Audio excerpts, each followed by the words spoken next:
ആ ക്രൂരമായ കൊലപാതകങ്ങളുടെ ദൃശ്യങ്ങൾ നിങ്ങളുടെ കൺമുന്നിലെത്തിയാലും അത് കാണാൻ നിങ്ങൾക്ക് കഴിയില്ല. കാരണം ആ മുറിയിൽ നടന്നത് മനുഷ്യർക്ക് ചിന്തിക്കാൻ പോലും കഴിയാത്ത അത്രയും ഭീകരമായ വേട്ടയാടലുകളാണ്. The Mark. Every victim carries the same mark. Chapter 2. The Digital Shadows. Tokyo 2018. തിരുവനന്തപുരത്തെ 2017 ആ വാർത്താ വീഡിയോ ഞാൻ പോസ്റ്റ് ചെയ്ത നിലയിലാണ്. സ്ക്രീനിൽ റിപ്പോർട്ടറുടെ മുഖം നിശ്ചലമായി നിൽക്കുന്നു. മുറിയിലെ ലൈറ്റുകൾ ഓഫ് ചെയ്തിരിക്കുന്നു. കമ്പ്യൂട്ടർ സ്ക്രീനിൽ നിന്ന് വരുന്ന നീലവെളിച്ചം മാത്രം മേശയും ചുവരുകളും മങ്ങിയതായി കാണിക്കുന്നു. റിപ്പോർട്ടർ പറഞ്ഞ അവസാന വാചകം ഇപ്പോഴും മനസ്സിൽ മുഴങ്ങിക്കൊണ്ടിരിക്കുന്നു. ചുവരിൽ രക്തം കൊണ്ട് വരച്ച ആ അടയാളം. ഒരു ത്രികോണത്തിനുള്ളിൽ മറ്റൊരു ത്രികോണം. മധ്യത്തിൽ ഒരു ബിന്ദു. ആ രൂപം ഞാൻ ഇതിനകം കണ്ടിട്ടുണ്ട്. 2021 ഈ രാത്രിയിൽ എന്റെ വിശകലനം വീണ്ടും ആരംഭിക്കുകയാണ്. എന്റെ കമ്പ്യൂട്ടറിൽ വർഷങ്ങളായി ശേഖരിച്ച ഒരു സ്വകാര്യ ഡാറ്റാബേസ് ഉണ്ട്. പഴയ ക്രൈം റിപ്പോർട്ടുകൾ, അടച്ചുപൂട്ടിയ കേസുകൾ, ലോകത്തിന്റെ വിവിധ ഭാഗങ്ങളിൽ നടന്ന അസാധാരണ സംഭവങ്ങൾ. ഓരോ ഫോൾഡറും ഒരു കേസ്. ഓരോ ഫയലിനകത്തും മനുഷ്യരുടെ അവസാന നിമിഷങ്ങളുടെ രേഖകൾ. എനിക്ക് വേണ്ടത് ഒരേയൊരു കാര്യം: ആ അടയാളം. എൻക്രിപ്റ്റഡ് ഫോൾഡറുകളുടെ പട്ടികയിൽ നിന്ന് ഞാനൊരു ഫയൽ തുറന്നു. 2018_Japan_Miyazoura. സ്ക്രീനിൽ ജപ്പാനിലെ ടാക്കാച്ചിറോ ഗ്രാമത്തിന്റെ വിവരങ്ങൾ തെളിഞ്ഞു. മലയിടുക്കുകൾക്കിടയിൽ ഒളിഞ്ഞിരിക്കുന്ന ചെറിയ ഗ്രാമം. ശാന്തമായ ഒരു പ്രദേശം. പക്ഷേ 2018 നവംബർ മാസത്തിലെ ഒരു രാത്രി ആ ശാന്തത മുഴുവനും തകർന്നു. ആ കേസിലെ പ്രധാന വ്യക്തി യുസുകെ കായ്. പ്രായം ഏകദേശം 40 സമീപം. പ്രാദേശിക ഫാക്ടറിയിൽ ജോലി ചെയ്തിരുന്ന ഒരാൾ. അയൽക്കാർ പറഞ്ഞതനുസരിച്ച് വളരെ ശാന്തമായ ജീവിതം നയിച്ചിരുന്ന മനുഷ്യൻ. അവന്റെ മാതാപിതാക്കൾ അതേ വീട്ടിൽ താമസിച്ചിരുന്നു. അവന്റെ ഭാര്യയും 7 വയസ്സുള്ള മകളും കൂടെയുണ്ടായിരുന്നു. സംഭവ ദിവസം അവന്റെ സഹോദരിയും അവളുടെ സുഹൃത്തും ആ വീട്ടിൽ എത്തിയിരുന്നുവെന്ന് പിന്നീട് സ്ഥിരീകരിച്ചു. ആ രാത്രി ആ വീട്ടിലുണ്ടായിരുന്നവർ 6 പേർ. അവരിൽ ഒരാളും പിന്നീട് ജീവനോടെ ഉണ്ടായിരുന്നില്ല. അന്വേഷണ രേഖകൾ പ്രകാരം യുസുകെ കായ് തന്റെ കുടുംബത്തിലെ 6 പേരെ കൊന്നു. പക്ഷേ ക്രൈം സീൻ പരിശോധിച്ചപ്പോൾ അതൊരു ഭ്രാന്തന്റെ ആക്രമണം പോലെയല്ലെന്ന് അന്വേഷണ സംഘം രേഖപ്പെടുത്തി. അതിൽ ഒരു അസാധാരണമായ ക്രമവും കൃത്യതയുമുണ്ടായിരുന്നു. വീട്ടിലെ പ്രധാന മുറിയിലാണ് അവന്റെ അച്ഛനെയും അമ്മയെയും കണ്ടെത്തിയത്. നിലത്ത് വിരിച്ചിരുന്ന പായകളുടെ മുകളിൽ ഒരേ ദിശയിലേക്ക് ഇരുത്തിയ നിലയിലായിരുന്നു അവർ.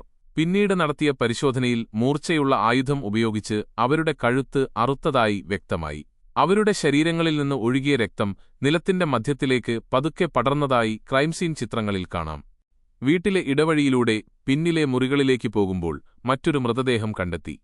അത് യുസുകെ കായുടെ സഹോദരിയുടേതായിരുന്നു.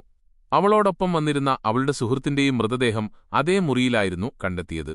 ഇരുവരുടെയും മരണങ്ങൾ വളരെ അടുത്ത സമയത്താണ് സംഭവിച്ചതെന്ന് അന്വേഷണ രേഖകൾ സൂചിപ്പിക്കുന്നു. വീട്ടിലെ മറ്റൊരു മുറിയിൽ കണ്ടെത്തിയത് അവന്റെ ഭാര്യയുടെ മൃതദേഹമായിരുന്നു. അവിടെയുണ്ടായിരുന്ന വസ്തുക്കളുടെ അവസ്ഥ പരിശോധിച്ചപ്പോൾ അവൾ ആക്രമണം തടയാൻ ശ്രമിച്ചതായി അന്വേഷണ സംഘം പിന്നീട് രേഖപ്പെടുത്തി. അവളുടെ ശരീരത്തിന്റെ സമീപത്ത് അന്വേഷണ സംഘത്തിന്റെ ശ്രദ്ധ പിടിച്ച മറ്റൊരു കാര്യവുമുണ്ടായിരുന്നു. ശരീരത്തിന്റെ ചില ഭാഗങ്ങളിൽ വ്യക്തമായ പൊള്ളലുകളുടെ അടയാളങ്ങൾ. മുറിയുടെ നിലത്തും ചുവരിന്റെ താഴെ ഭാഗങ്ങളിലും ചൂടുപറ്റിയതിന്റെ ചെറിയ കരിഞ്ഞ പാടുകൾ ഉണ്ടായിരുന്നു. അവയുടെ സ്വഭാവം സാധാരണ തീപിടുത്തത്തിന്റെ ഫലമായി തോന്നുന്നില്ലെന്ന് പിന്നീട് ചില അന്വേഷണ ഉദ്യോഗസ്ഥർ അഭിപ്രായപ്പെട്ടു. മൃതശരീരത്തിന്റെ ചുറ്റുമുണ്ടായിരുന്ന അടയാളങ്ങൾ കണ്ടപ്പോൾ അത് ഒരു കർമ്മത്തിന്റെ ഭാഗം പോലെയാണെന്ന് ചിലർ രേഖപ്പെടുത്തി.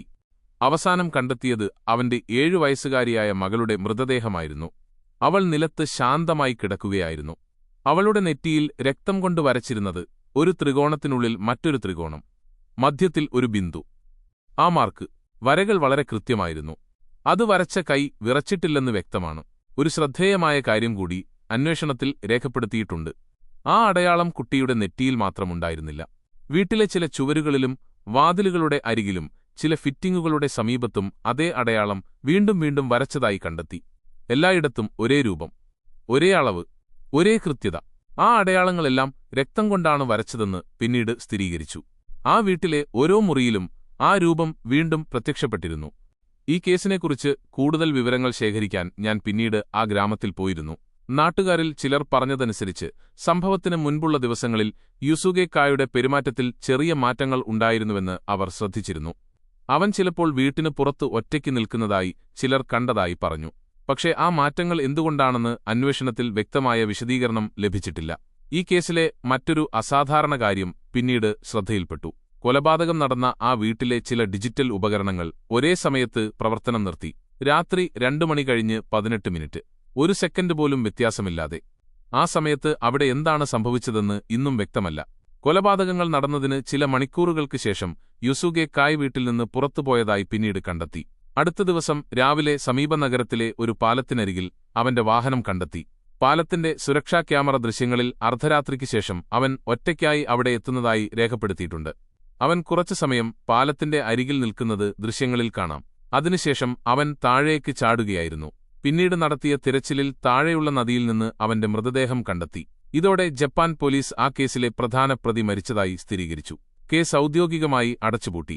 പക്ഷേ അന്വേഷണത്തിൽ ഒരു കാര്യം മാത്രം മറുപടിയില്ലാതെ തുടരുന്നു. ആ വീട്ടിലെ പല ഭാഗങ്ങളിലും കണ്ടെത്തിയിരുന്ന ആ അടയാളം. ഞാൻ 2018 ടോക്കിയോ ഫയൽ അടച്ചു. സ്ക്രീനിൽ വീണ്ടും എന്റെ ഡാറ്റാബേസിലെ ഫയലുകൾ തുറന്നുകിടക്കുന്നു.